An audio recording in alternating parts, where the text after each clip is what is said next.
할렐루야. 이 철야 말씀 전하는 게 꽤 오래간만입니다. 그동안 저희 교회가 외부 선교사님들이 오신 예가 거의 없어서요. 1년에 어쩌다가 외부의 강사들이 오셔서 말씀 나누어 주시고 그러셨는데 4주간 연장으로, 죄송하지만 다음 주에 또 미국에서 또 어느 목사님이 뉴저지에서 오신다고 그래서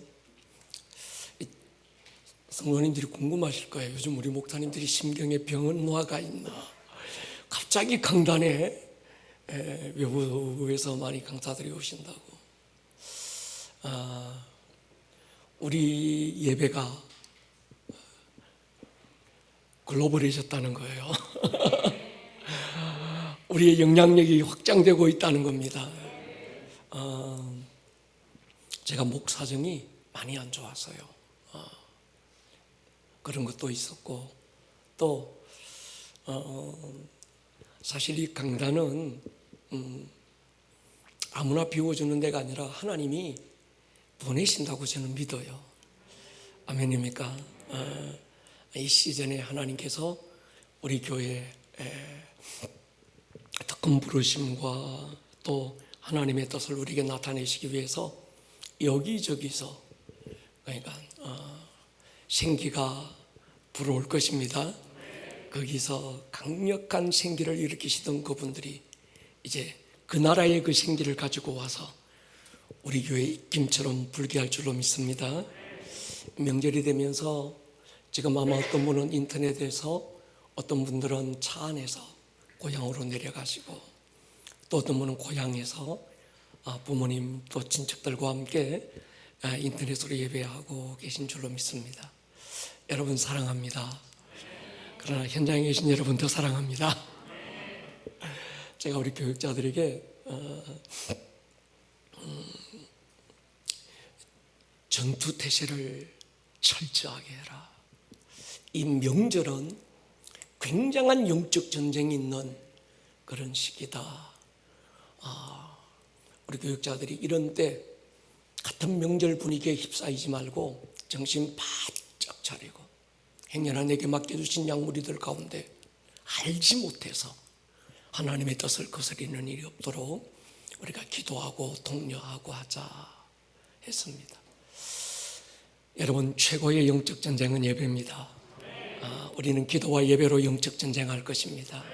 여호사밧처럼 찬양으로 영적 전쟁하고, 모세가 출애굽기 17장 하나님의 거룩한 성산에 올라가서 여호수아는 아말렉과 전쟁의 최전방에 있었지만 모세는 뭘 듭니까? 하나님의 지팡이를 들고, 이 지팡이, 하나님의 지팡이는 하나님의 임재의 상징이고 영적 권위의 상징이거든요.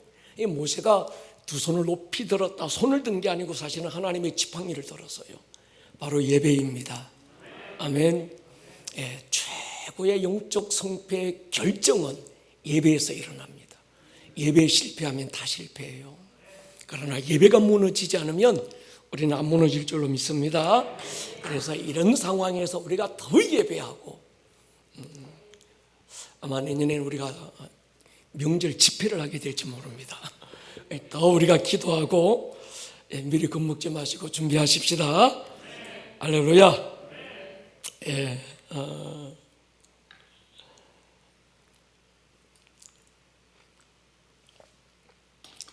고린도전서 10장 18절로 22절 같이 한번 읽겠습니다. 시작. 육신을 따라 난 이스라엘을 보라. 제물을 먹는 자들이 제단에 참여하는 자들이 아니냐. 그런즉 내가 무엇을 말하느냐. 우상의 제물은 무엇이며 우상은 무엇이냐.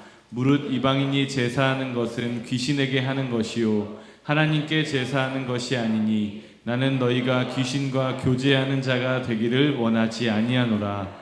너희가 주의 잔과 귀신의 잔을 겸하여 마시지 못하고 주의 식탁과 귀신의 식탁에 겸하여 참여하지 못하리라. 그러면 우리가 주를 노여워하시게 하겠느냐? 우리가 주보다 강한 자냐? 아멘. 주보다 강하십니까? 아니잖아, 그죠? 동의하십니까? 요즘은 이 제사 문제가 그렇게 대단한 문제로 여겨지지는 않는 것 같아요. 참 제 어렸을 때 제사 문제는 신앙의 길에 뛰어넘기가 상당히 버거운 큰 장애물처럼 여겨졌었습니다. 특히 유교 집안, 저희 경상도니까 유교 집안에서 이 제사는 효의 기준이 되었더랬었어요. 얼마만큼 제사를 잘 지내느냐가 그 집안에 가풍이 있고 또 부모를 공경하는 하나의 기준처럼 자랑이 되기도 했었습니다. 저는 저희 집안의 믿음의 선대입니다. 선대라고 하는 건 처음 제가 예수를 믿었다는 거예요. 그리고 장손으로 태어났습니다. 하여튼 이 장손이 뭔지 어렸을 때부터 넌 장손이야. 네가 잘 돼야 집안이 잘 돼. 그러니까 이 장손이라는 이 어깨의 무게가 상당히 부담스러운 집안에서 태어났어요. 그러니까 장손이 철저하게 가장 먼저 배워야 되는 게 뭔가 하면 족보, 그 다음에 제사였어요. 10월이 되면 시제라는 게 있습니다. 요즘 그런 거 잘 모르는 분들이 많은데 시제는 온 가문의 집안들이 다 모여서 이제 1년에 한 번씩 큰 제사를 지냅니다. 머리에 뭐 검은 모자 이 비슷한 그 쓰고 오셔서 집안의 어르신들이 그 며칠간 제사 지내는 시제도 있었어요. 저희 집은 아버지가 장손이고 제가 또 장남으로 장손으로 태어나서 제사가 1년에 11번 있었어요. 그러니까 돌아서고 나면 또 제사, 돌아서면 또 제사. 엄마 얼굴에 좀 그늘져 있고 근심이 있는 얼굴빛이면 제사가 가까이 온 거예요. 물려받은 땅 하나 없고, 그러니까 시골에서 농사지을 땅 한 평이 없고 집 하나 없고 아무것도 없다고 하는 건 상당히 가난한 어려운 그런 집안이었습니다. 근데 달마다 제사가 돌아오니까 참 많이 힘들었던 것 같아요. 제가 초등학교 4학년 때 처음 교회를 나갔습니다. 교회를 나가고 싶어서 나간 게 아니고 저희 고향 교회가 그때 선교사님들이 오셔서 세운 교회인데 지금 100년이 훌쩍 넘은 그런 역사가 있는 교회예요. 저희 바로 뒷집에 혼자 사시는 권사님이 계신데 이 연세 드신 권사님이 금요일이면 항상 저희 집에 문을 두드려요. 이유는 구역 예배를 데리고 가는 겁니다. 구역 예배 데리고 가신 이유가 이제 주일이 되면 구역 예배 보고서를 쓰는데 그게 항상 기준이 숫자 쓰는 거였어요. 어느 구역은 몇 명, 어느 구역은 몇 명. 그러니까 이 권사님이 숫자 한 명 채우려고 어린 제 손을 붙들고 꼭 구역 예배를 데리고 갔던 기억이 있어요. 저도 거기 가면 저희 집에 별로 먹을 게 없는데 항상 맛있는 것, 재수 좋을 때는 과자도 있고 그런 뭐 감자 쪄놓은 것, 고구마 뭐 구워놓은 것 이런 게 있었습니다. 저는 그거 먹으려고 가고 이 권사님은 숫자 한 명도 보고하기 위해서 이제 윈윈하면서 갔던 것 같아요. 그러다가 처음 저를 이 할머니가 교회라는 데를 데리고 가셨는데 교회가 너무 큰 거예요. 제가 할머니께 물었어요. 할매 이 집에 도대체 누가 사노? 물으니까 하나님이 사신다고. 그래서 제가 하나님 진짜 부장갑에 어떻게 큰 집에 사시냐고. 그러면서 교회 생활이 처음 시작이 됐습니다. 그때 이후로 교회를 참 자주 간 것 이유 중에 하나가 저희 아버지 때문이었어요. 아시는 대로 술을 참 좋아하셨어요. 조금 지나니까 술이 아버지를 좋아하더라고요. 1년 366일 윤달 끼어서 하루도 술을 안 드시는 날이 없었습니다. 저기서 해걸음에 오면 아버지 18분 노래소리가 온 동네에 울려 퍼져요. 물어 찾아와서 님 계신 곳을 저달 보고 물어본다. 제가 하루 중에 제일 싫어하는 시간이 그 시간입니다. 지금 어른이 돼서도 가끔씩 우리 그 목사님들하고 등산하고 산에서 땀 뻘뻘 흘리면 내려올 때 그 해그름해지는 시간 내려오면 다른 분들은 그 시간이 너무 좋대요. 땀도 좀 흘렸고 시원하고. 그런데 그 시간만 되면 저는 가슴이 싸해요. 이 느낌이 뭐지? 왜 이 시간만 되면 내 가슴이 아주 막 여기에 뭔가 좀 큰 바람이 부는 것처럼 허전하고 싸해지는 게 뭐지?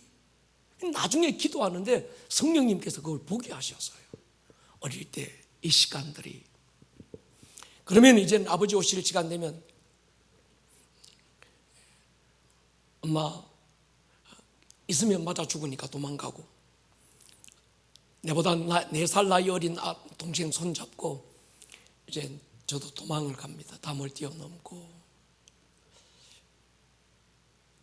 그러니까 요즘 같은 날이면 이제 도망다니기 쉽잖아요. 덜 춥고.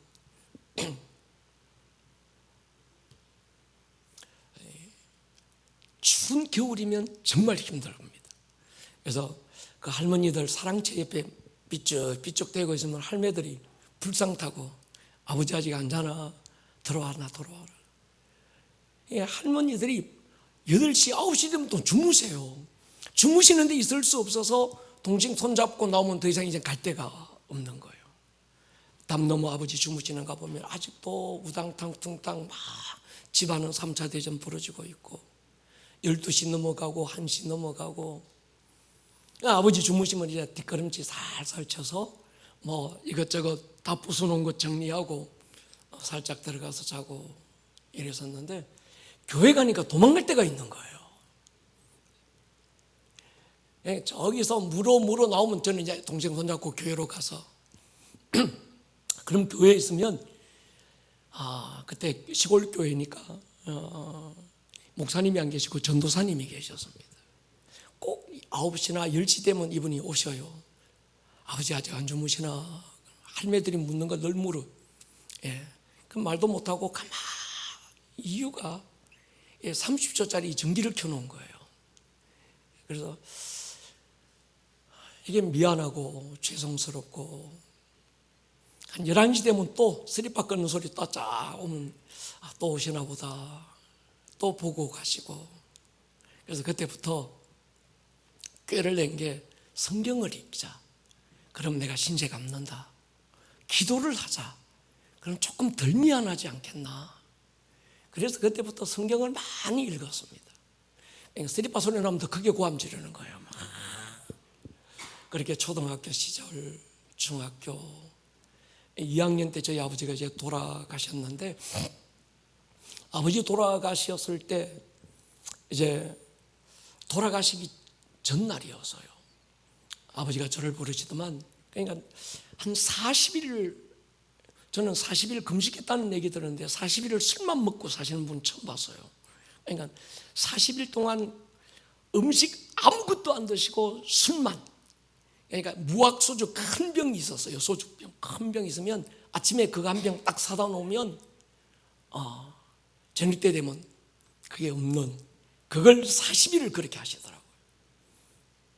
그러니까 뼈하고 가죽만 남은 상태에서, 저희 아버지 키가 굉장히 컸습니다. 1m 82인가 막 이랬는데 굉장히 크신 분이었는데, 돌아가시기 전에 여봉아 목사님 좀 모시고 온나. 그래서 제가 목사님을 모시고 왔어요. 그때 전에 우리 교회에 전에 한번 오셨던 그 윤 목사님, 사택 가서 두드려서 목사님, 그때 이제 전사님 가시고 이 목사님이 오셨는데, 이 목사님 아들 둘, 딸 둘, 전에 제가 소개 한번 했잖아요. 딸 둘, 아들 둘이었는데, 딸 둘은 계대 음대 출신이고, 막내가 저하고 동갑이었어요. 그 친구는 키가 엄청 컸고, 저는 중학교 졸업식 때 둘이 사진 찍어 놓은 거 보니까 저는 어깨도 안 올라가더라고요.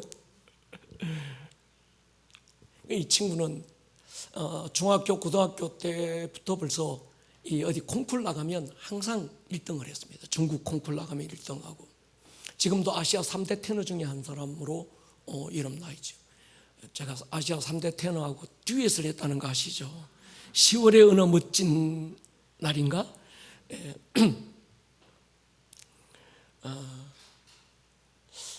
참 지금도 그분을 잊을 수 없어서 엊그제도 전화드리면서 목사님 10월 달에 한번 오세요. 연세가 90이 다 되셨어요. 이 목사 내가 힘이 없어서 가겠나? 진해 계신데 제게는 아버지 같은 분이죠. 예, 막 모시고 왔어요. 그랬더만 아버지가 일어나지도 못하시고 그 목사님께 용서를 구하시더라고요.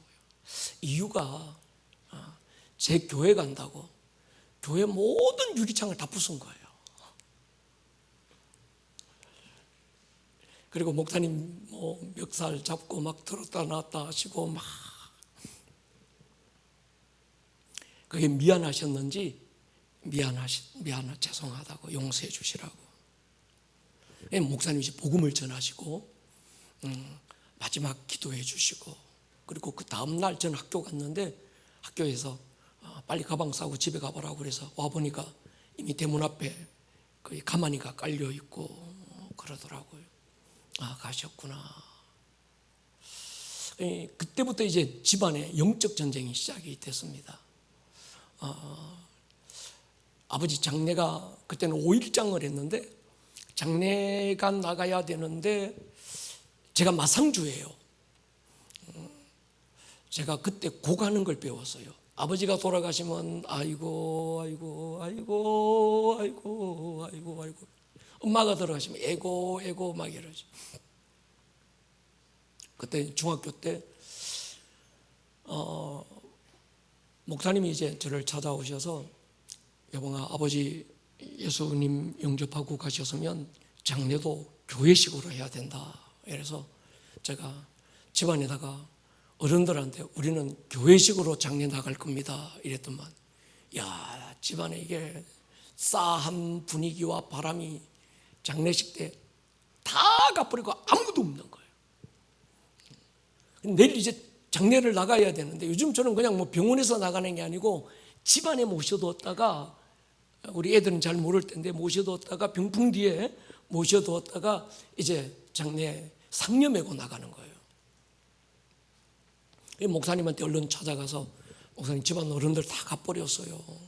내일 장례 나가야 되는데 어떻게 해야 될지 모르겠어요. 그랬더니 목사님이 그날 밤에 여전도의 회원들 다 불러서 꽃을 만들기 시작했습니다. 상녀꽃 아시죠? 그때 우리 크리스찬들은 상녀꽃을 하얀 꽃을 다른 사람들은 빨간 거 막 이런 거 했는데 하얀 꽃으로 꽃을 밤새 만들어서 그 다음날 이제 우리 교회식으로 찬송하며 발인을 해드렸습니다.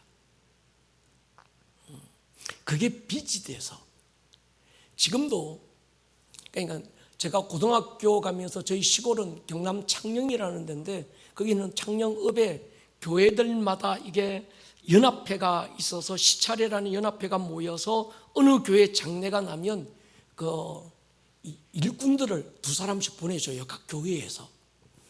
그러니까 어느 교회에서 뭐 그게 났다 그러면 학교를 안 갑니다. 안 가고 항상 그 길을 쫓아다녔어요. 가서 상념해주고 이것 쭉 하면서 배우고 빚 갚는다고. 그리고 목회하면서 지금까지 쭉 오면서 우리 교회 장로님들, 집사님들, 권사님들께 한 가지 당부하는 건 결혼식은 안 가셔도 됩니다. 장례식은 무조건 가야 됩니다. 제가 처음엔 출석을 불렀어요. 장례식장에서 누가 왔나 안 왔나.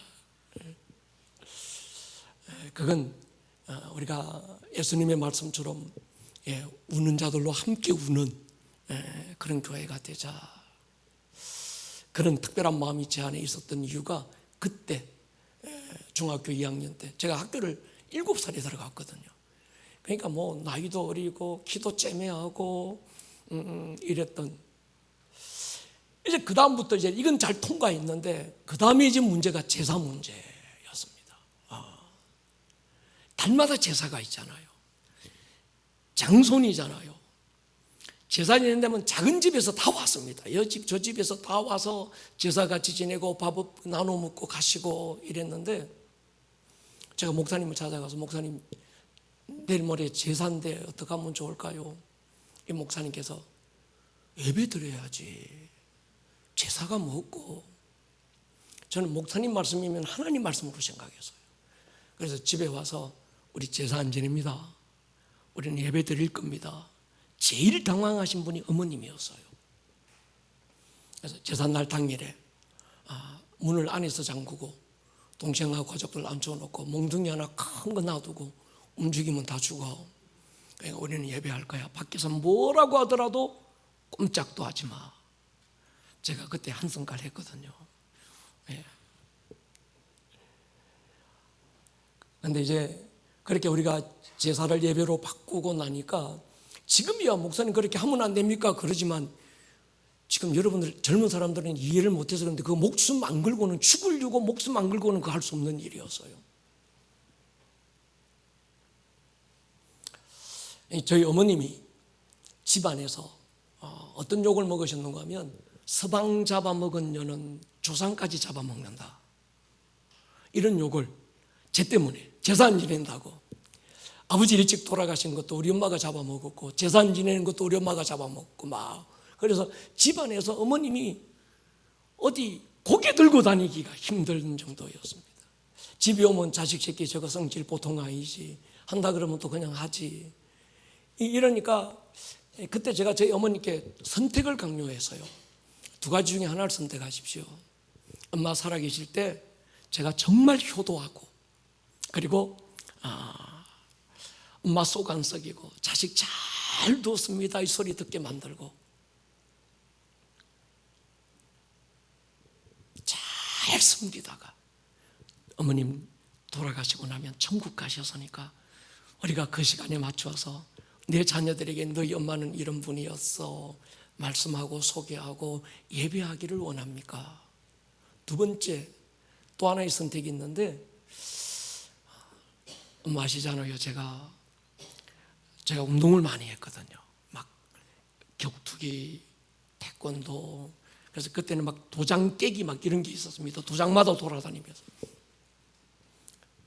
그때 쏙 바각바각 썩이고 아주 막 난잡하게 살다가 엄마 돌아가시고 나면 상다리 부러지도록 내가 제사상 차려놓고 제사 멋지게 드려주기를 원합니까? 둘 중에 하나를 선택하십시오. 저희 어머님 대답을 안 하시더라고요. 그래 무언의 침묵이 뭔지를 내가 압니다. 그리고 이제 그때부터 제사가 없어지고 예배가 시작이 돼서 드렸었습니다. 그때 이후로 지금까지 저희는 명절이 되면 예배드리고 그런 한번 이 전쟁을 겪고 나니까 근데 참 하나님이 신기하신 게요. 그때 저희 집안 보고 온갖 제 아내는 알 거예요. 저희 이모부가 면장이었어요. 면장. 동네 시골의 면장이면 한끗발 했어요. 그 집은 굉장히 잘 살았어요. 근데 이 이모 밑에도 이모 집에도 딸 셋 아들 하나 있었고 외갓댁에 가도 잘 사는 집 자식하고 지질이 못 사는 집 자식하고 똑같이 가면 항상 차별 대우받는 거. 부전 일 있으면 나보고 다 시키고 맛있는 거 있으면 그 집 자식 다 주고. 그 이모가 그렇게 저희 어머니 무시하고 집안에서 작은 집에서 다 막 무시하고 했던 집에는요 자식들이 어려워졌어요. 그리고 지금은 저희 집안에서 저희 엄마가 대빵입니다. 저희 이모도 권사님이 되셨고 다 신앙생활 하시고 하나님이 높이셨는데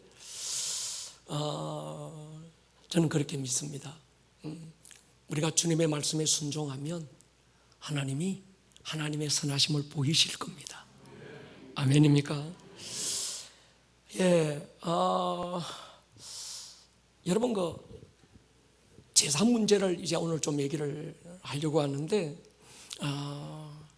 제사를 해야 됩니까? 하지 말아야 됩니까?를 말씀드리기 전에 성경은 제사를 도대체 뭐라고 얘기하고 있는가 알아야 됩니다. 오늘 10장 20절 한번 보십시오. 무릇 이방인이 제사하는 건, 이방인은 누구예요? 예수와 믿는 사람들, 불신자들. 그들이 제사하는 건 누구에게 하는 거라고요? 귀신에게 하는 것이다. 하나님께 하는 게 아니다. 제사는 하나님과 뭐하는 거다? 귀신과 뭐하는 거다? 교제하는 것이다.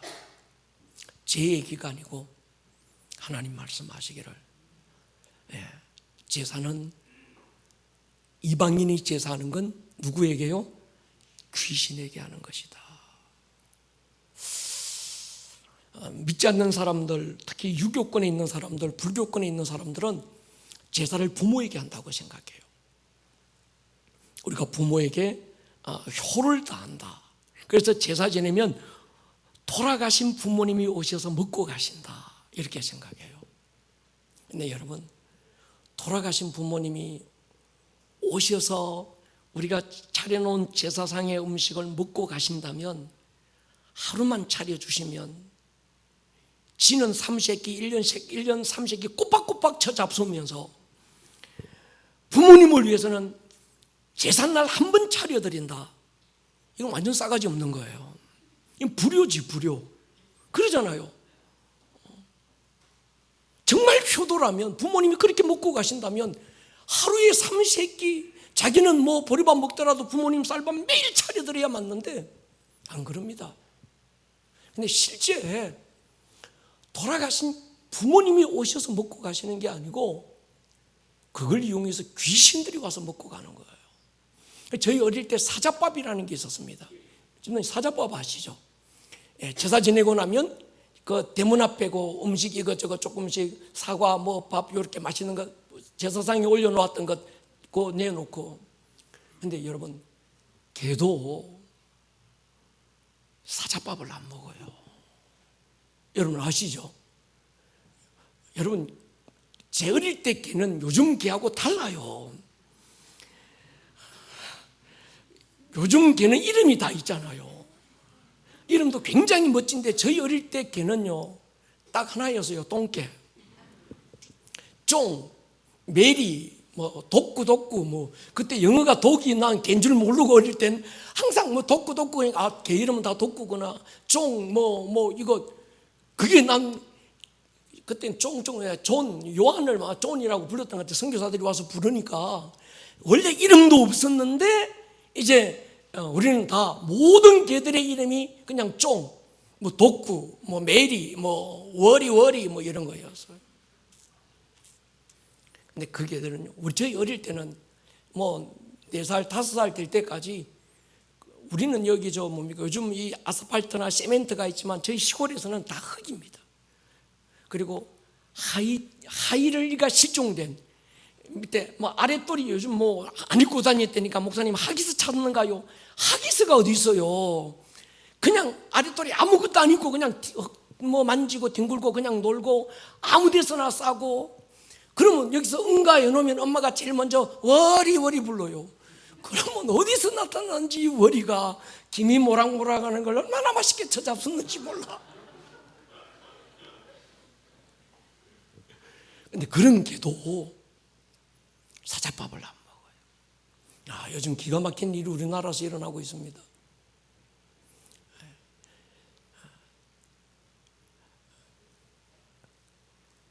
제가 그 밴드에도 올렸는데 개를 가족으로 입법화시키자, 그걸 지금 추진하고 있더만요. 그러니까 이 우리 반려견도 가족이다. 이제 조금 있으면 동사무소 가서 여러분 이거 그거 뭡니까? 그거 등기부 등본 말고 이 뭐지? 주민등록 등본 띄면 거기에 개 이름도 이제 올라가서 쫙 다 나오는 시즌이 올 거예요.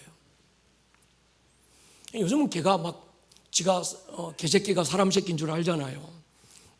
근데 우리 어릴 때는 개는 그냥 학교 갔다 오고 나면 없어. 어디서 보면 안 먹던 고기가 나오기도 하고. 저도 어릴 개를 한 마리 키웠는데 참 좋아했어요. 근데 이게 쥐약이 그때 많았어요. 요즘은 뭐 쥐약 같은 거 잘 보기 힘들잖아요. 저희 어릴 때는 쥐 잡아서 쥐꼬리 가지고 학교 가야 됐어요. 선생님들이 쥐꼬리 가지고 모아가지고 오라 그러면 우리는 쥐 잡은 거 가지고 꼬리 잘라가지고 선생님들한테 몇 마리 잡았다고 보고하고 막 이랬던. 요즘 머리 있는 애들 없잖아요. 학교 가면 저희 어릴 때는 이가 많아가지고 하얀 것 여기 막 약 뿌리고 막 이랬던 그런 때. 시골이니까. 근데 참 이뻐했던 개인데 쥐약을 먹은 거예요. 그러니까 눈이 뒤집어져서 막 뛰어다니고 굉장히 충격받고 개가 죽고 나서 이게 불쌍해서 제가 한 2시간 울었던 것 같아요. 울다가 산 밑에 가서 이제 무덤을 만들어줬어요. 그래서 팻말도 하나 꽂아놓고 그 다음날 가니까 이게 무덤이 파헤쳐지고 없는 거예요. 그래서 집집마다 조사로 다녔어요. 도대체 어느 집에서 우리 메리를 이거. 근데 심정은 있는데 물정이 없는 집이 한 집이 있었습니다. 그래서 밤낮으로 딱 물정 찾는다고 같은 기억도 있고. 근데 참 우리가 반려견 뭐 외롭고 연세 드신 어르신들 고독하고 같이 친구가 돼주고 좋아요. 근데 이게 도를 넘는 게 문제인 것 같아요. 할렐루야. 집사님 미안해요. 개 키우시는 분들한테 미안한데 전에 한번 제가 개새끼 했다가 컴플레인이 몇 명이 들어왔었어요. 목사님 상처됐다고. 개가 좋고 참 사랑스럽고 그렇지만 개는 영이 없습니다. 동의하십니까? 천국에 개가 없어요. 근데 거기에 너무 우리가 요즘 이 개는 보험도 안 되잖아요. 그러다 보니까 개 보험 나왔어요. 나왔어요 벌써.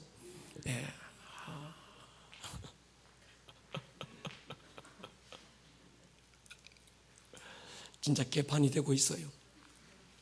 어디로 지금 잘못해서 죄송합니다. 그러니까 제사상에 올려놓은 어떤 이 음식은 저희 어렸을 때도 항상 대추, 밤, 배, 사과, 자반 최고 좋은 걸 올려야 됐어요. 그런데도 그걸 사자밥이라고 죽은 자한테 내놓는 밥이거든요.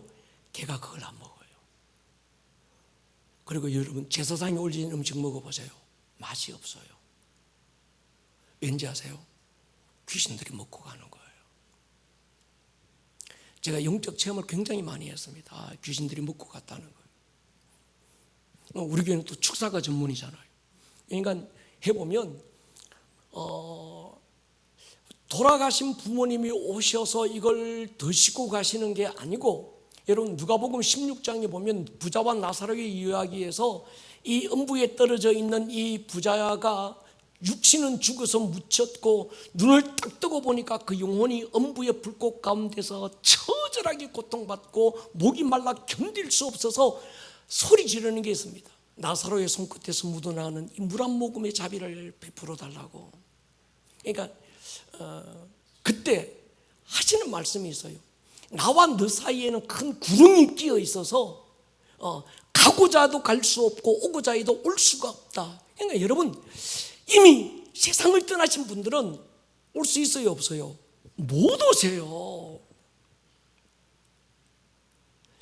근데 그분들의 빙자에서 이 어둠의 영들이 와서 그걸 먹는 겁니다. 제가 무당 귀신 쫓는데 제 전문가라고 그러잖아요. 이 무당들한테 제가 얘기 들어보니까 이 무당들이 전에 부평에 호암사 주지로 있던 이 사람, 또 여기 저 십정동 고개만대에 올라갈 때 거기 그 꼭대기 있는 그 무당 제가 막 귀신 쫓아주고 했던 그 경험이 있는데, 이 얘기 들어보니까 그분들이 공통적으로 하시는 말씀들이 그 보통 우리가 이 굿할 때 뭐 300만 원짜리 굿하고 500만 원짜리 굿하잖아요. 그러면 이건 귀신들이 와서 그때 대접을 받고 간다는 거예요. 그래서 귀신이 귀신을 쫓아내지는 못하는데 굿 한번 해주면 이 귀신들이 와서 잘 얻어먹고 조금 잠잠해져 있다가 또 안 차려주고 이러면 또 와서 또 난리 치고 막 이러는 겁니다. 제가 그 아팠던 그 기억 상처 중에 하나가 뭔가 하면 아버지가 많이 아프시니까 집안에서 이제 그 구출을 했습니다. 저희 집 앞에도 보면 용왕 무당이 하나 있어요. 집 앞에 대나무 꽂아놓고 있는 무당이 있는데, 무당을 불러서 구출했는데, 제가 교회 간다는 사실을 무당도 모르고 아무도 몰랐어요. 저희 집에 들어가서 쉬쉬하며 갔으니까. 그런데 무당이 구다더만 결과가 뭔가 하면 이 집에 예수 귀신하고 석과 귀신이 싸워서 아버지가 아프다는 거예요. 근데 그때 딱 보니까 나밖에 없어. 그래서 온 집안의 표적이 됐었습니다. 네 때문에 네가. 여러분, 우리가 제사라는 이 명분을 이용해서 어둠의 영들이 그걸 먹고 가는 겁니다. 제사는 귀신과 교제하는 것이다. 성경은 그렇게 말씀하고 있습니다. 18절부터 다시 한번 읽겠습니다. 18절 다시 한번 띄워보세요. 육신을 따라 난 이스라엘을 보라. 재물을 먹는 자들이 제단에 참여하는 자들이 아니냐? 그런즉 내가 무엇을 말하느냐? 우상의 재물은 무엇이며 우상은 무엇이냐? 무릇 이방인이 제사하는 것은 귀신에게 하는 것이요 하나님께 제사하는 것이 아니니 나는 너희가 귀신과 교제하는 자 되기를 원치 않는다. 여기서 제사와 또 제사 음식에 대한 이야기를 성경은 함께 지금 말씀하고 있는 거죠.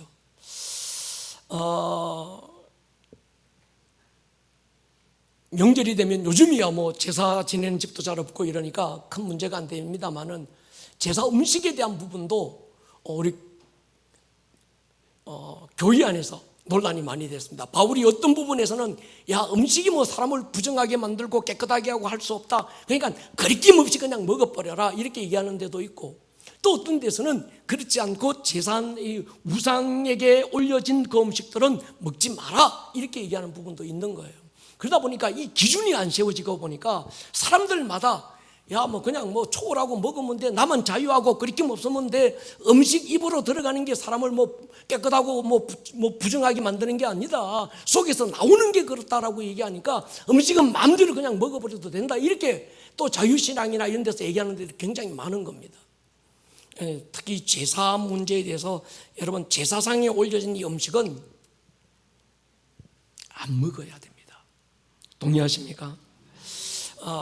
고린도서 10장 27절 28절부터 보십시오. 27절 한번 띄워보십시오. 불신자 중 누가 너희를 청할 때 너희가 가고자 하거든 너희 앞에서 차려놓은 것은 무엇이든지 양심을 위하여 묻지 말고 먹어라.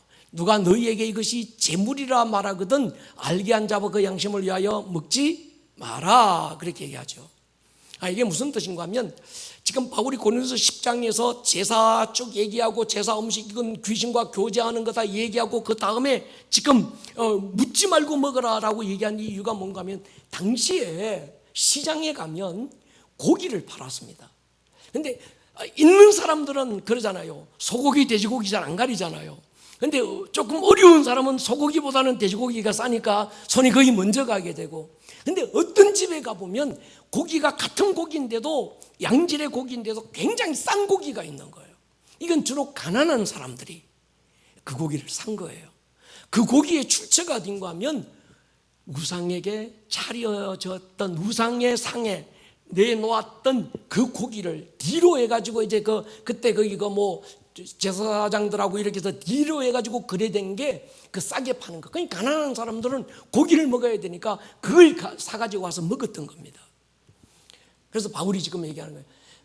야, 양심을 위해서 끓이기 먹거든 그냥 뭐 생각 묻지 말고 먹어라. 뭐 그게 사람을 부정하거나 깨끗하게 하는 게 아니다. 지금 이 얘기하고 싶은 게 아니고, 먹으면 안 되는데, 그런데 너를 초청한 그 사람과의 관계 속에서는 이게 그렇냐 안 그렇냐를 따지지 마라 이 말인 거거든요.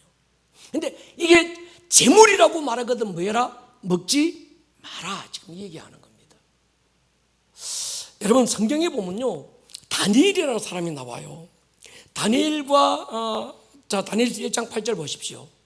다니엘은 뜻을 정했다. 왕의 음식과 그가 마시는 포도주로 자기를 더럽히지 않으리라. 이 왕의 음식, 마시는 포도주가 뭔가 하면 당시 왕에게 올려지는 모든 음식은 재물인 겁니다. 재물. 그래서 이 다니엘은 나는 이 음식으로 나를 더럽히지 않을 거야. 제물로 우상에게 바쳐진 그 고기를 내가 먹음으로 인해서 그걸 내가 먹으면 내가 더럽혀진다 생각한 거예요.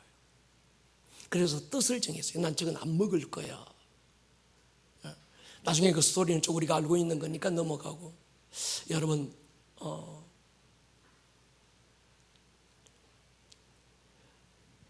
제사상에 올려진 이 음식, 끓이김 없이 먹어도 괜찮아. 정말 끓이김이 없을까요? 다니엘은 그걸 왜 안 먹으려고 결정했을까요? 여러분 보세요. 내 안에 성령님이 계시잖아요. 그래서 우리가 하나님의 전인 거예요. 지성도인 줄 믿습니다. 내 안에 성령님이 계신데 귀신에게 바쳐졌던 그걸 내가 먹는다. 난 자존심 상할 것 같아요. 나 말고 내 안에 계신 성령님. 자, 여러분 계시록 한번 보십시다. 계시록 2장 14절 한번 띄워보십시오. 시작.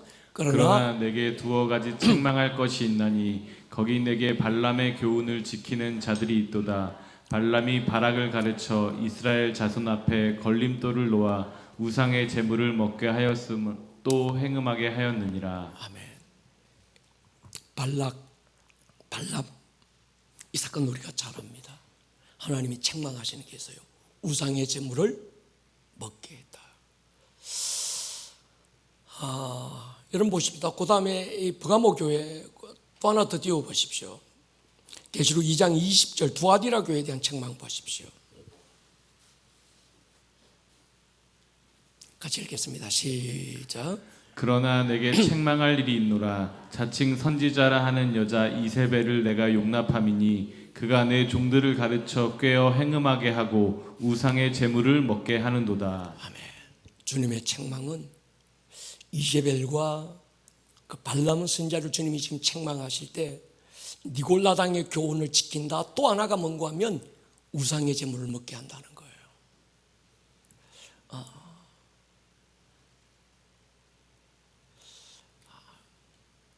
요즘 제가 TV 가운데 예청하는 프로그램이 하나 있습니다. 골대녀 아시죠? 이건 뭐 스포츠라고 해야 됩니까? 아니면 뭐라고 해야 되죠? 골대녀 모르는 분들이 있지요. 신령한 분들은 잘 모르는데 그 여자 가수들, 발라드하는 가수들, 또 아나운서들, 또 뭐예요 이거 개그맨들, 여자들이 축구 차는 거예요. 제가 그걸 보면서 제가 그 발라드하는 이 여자들 제가 팬입니다. 그 석이 아시죠? 가수 조그만에 나와서 전에 기타 하나 들고 나와서 노래 불렀던 애, 걔가 조그만한 게 축구를 그렇게 잘 차더만요. 그거 보면서 그 아나콘다는 아나운서 출신들, 지금 현직 8시 아나운서들 막 이런 사람들이 그 아나운서들, 여자 아나운서들만 나와서 한 팀을 만들고, 여자 개그맨들 한 팀 만들고, 가수들 한 팀 만들고 이래가지고 서로 리그전 하면서 이렇게 지금 축구 차는 겁니다. 그게요, 손흥민이 나오는 축구보다 더 재밌습니다.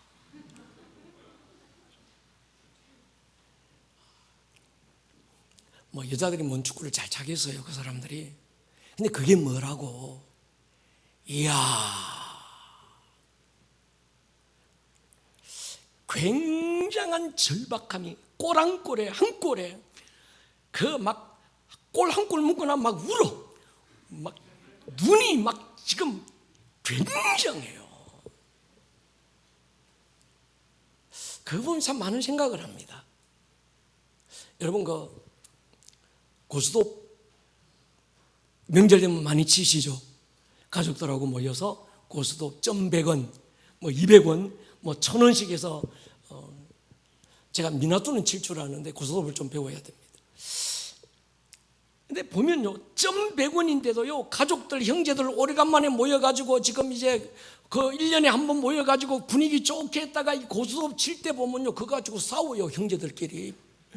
나중에는 뭐 술 한잔 들어가면 그때부터 막 난투극 벌리고 욕하고 명절 기분 다 잡치고, 그거 보면 아무리 따봐야 그거 2,000원 3,000원인데 굉장히 진지합니다. 그런데 영적 생활이 그 정도 진지함이 없는 거예요. 영적 생활이 골된 여들이 그거 뭐라고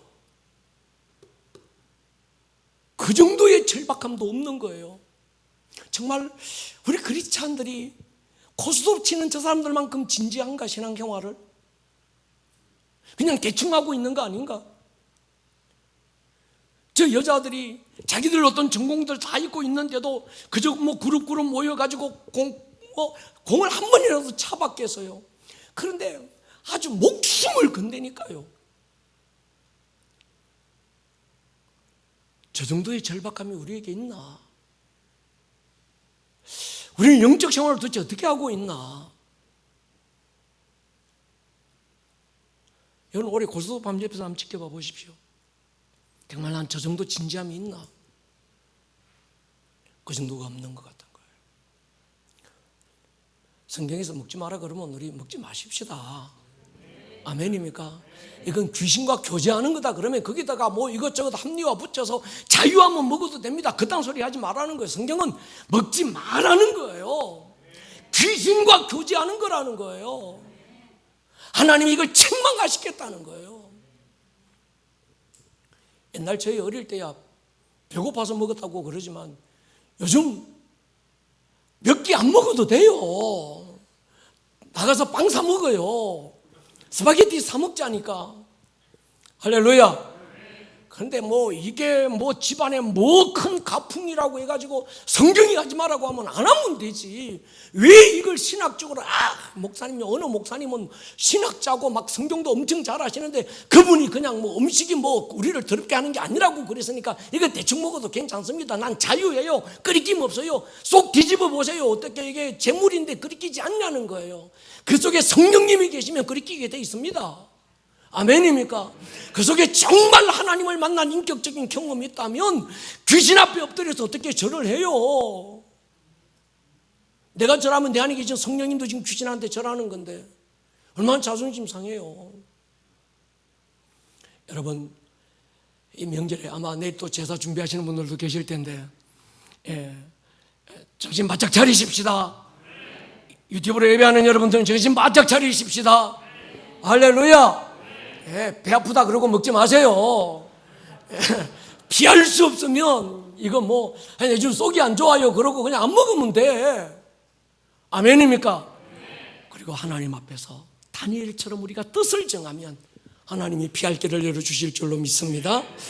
여러분, 제가 이런 부분 하나님이 가장 싫어하는 게 우상이거든요. 전에 목회할 때 어느 장로님 집에 신방을 가서요. 큰 집을, 엄청 큰 집을 사가지고 와서 목사님 신방해 주시라고. 신방하러 갔더만 거실 저쪽 구석에 깜짝 놀라서 웬 여자가 서 있는 거예요. 비너스가. 비너스상 있지요. 그게 비너스상이 요것만 있는 게 아니고 전신 비너스상이 거기 구석에 그냥 그 천장까지 당하더라고요. 근데 딱 제가 들어갔는데 굉장히 거슬리는 거예요. 제가 물었어요. 장로님 저게 뭡니까? 목사님 저게 비너스상이고 저게 예술적 가치가 엄청 비싼 건데 자기가 지금 어떤 거수하게 선물을 받았다고. 예배하는 내내 제가 막 힘든 거예요. 예배하다가. 예배 끝나고 나서 장로님 불렀어요. 뒷방으로 가서 장로님, 우리가 볼 때는 예술적 가치가 있는지 모르겠지만 하나님은 저걸 우상이라고 보시면 어떻게 하시겠습니까? 비너스는 우상입니다. 우리는 예술적 가치로 본다는데 당시 사람들은 저걸 신으로 봤습니다. 제가 고마웠던 게 그 다음날로 없앴대요. 근데 이거 딴 데 주지 마시고 없애라고 깨버리라고 그랬더만 이것도 선물로 또 다른 사람 줬대네요. 여러분, 신명기 보십시오. 4장 26절 한번 보십시오. 내가 오늘 천지를 불러 정거를 삼노니 너희가 요단을 건너가서 얻는 땅에서 속히 망할 것이라. 너희가 거기서 나의 날이 이르면 두고 영구할 것이니라. 이건 뭔가 하면 우상을 섬기면 이런 결과가 있다는 거예요. 29장 17절 보십시오. 또 너희가 그들 중에서 가정한 것과 목석과 은금의 우상을 보았다. 하나님은 그 집안에 뭐가 있는지를 보고 계시는 거예요. 그래서 다른 성경에 보면 하나님이 떠나버리신다고. 또 어느 집에 가니까 여러분 그 딸이 수학여행을 갔다가 와서 돌 하루방을 가지고 예쁘게 만든 걸 그것도 집사님 집에 들어가는 현관 입구에 떡 걸어놨더라고요. 그 집에 신방 갔다가 거기 또 내내 걸려요. 내가 집사님, 우리는 저 돌하루방을 기념품이라 생각하는데 저게 제주도를 지키는 수호신이었습니다. 그래서 사람들이 저거 코를 갈아가지고 마시면 아들 낳는다 그래가지고 제주도 가면 돌하루방에 코가 다 없어졌습니다. 신혼여행 온 사람들이 다 그거 갈아 마셔가지고 저거 하나님이 보신다면 안 두는 게 좋지 않을까요? 그래서 그냥 한마디 던지고 보따리 제가 다 싸가지고 와버렸어요. 나중에 애가 상처받았다고 또 막 여러분 우리가 이런 부분에 좀 예민했으면 좋겠습니다. 남들이야 예술적 가치로 보든가 말든가, 남들이야 저걸 그냥 기념품으로 여기든가 말든가, 남들이야 자유하고 끄리낌 없이 뭐 드시든지 마시든지, 우리는 하나님 딱 기준 앞에 서서 이것이 영적 분별력이 있어서 할렐루야, 하나님이 기뻐하는 것인지 하나님이 기뻐하지 않는 것인지 그 기준과 잣대가 예술이나 문화가 아니고 하나님의 말씀이 잣대가 돼서 말씀이 기라고 하면 기여야 되고, 할렐루야, 말씀이 아니라고 하면 죽어도 아니어야 되는 거예요. 그래서 우리가 이 영적 생활을 좀 긴장감 있게 할 필요가 있겠다. 특히 이 명절이 가까우면 목사는 굉장히 긴장합니다. 혹시나 내게 맡겨주신 양들 가운데에서 하나님을 섣불게 하거나 사람에게 어떤 비유 맞추고 사람의 분위기 맞춰주려고 하다가 정말로 난 그냥 고기만 갖다가 오고 잠깐 엎드렸다가 일어서고 그냥 속으로는 난 그냥 찬송하고 기도해서 이딴 소리 하지 말고, 할렐루야, 정확하게 딱 서서 하나님이 기뻐하지 않는 것에 대해서는 과감하게 놓으라고 얘기할 수 있고 하나님의 말씀 앞에 순종할 수 있는, 그래서 영적으로 더럽혀지지 않는 이런 아름다운 명절, 할렐루야. 그래서 우리에게 최고의 명절은 주일 예배입니다. 아멘입니까? 우리 오늘 이 밤에 한번 기도했으면 좋겠습니다. 하나님, 우리가 하나님 이 나라 이 민족의 이 기류를 바꿔주십시오. 문화의 기류를 한번 바꿔주십시오.